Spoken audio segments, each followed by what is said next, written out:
Here's a real See where they've ate on the bark. haven of cicadas. They've had a feast here. I guess they feast on the bark of the trees while they're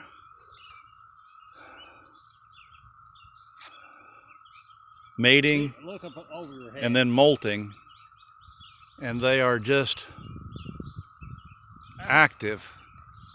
Can you see how many there are on this tree? They can weight a tree down tremendously. Can you hear them singing in the distance?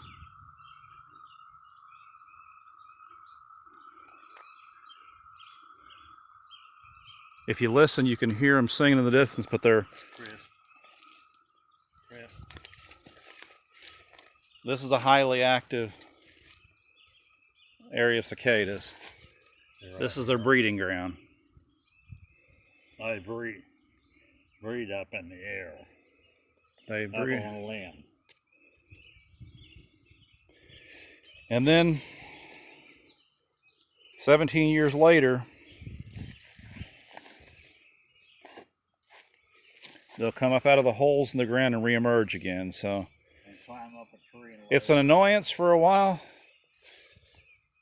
but 6 months to a year from now, this will all be forgotten until about 17 years from now, people start talking about it again.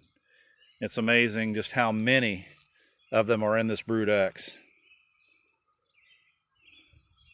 Just this one tree can show us that, because if you could just see how many they are. They're exoskeletons and live cicadas, molting cicadas, breeding cicadas, and you can hear thousands upon thousands of them singing in the distance, other trees like this.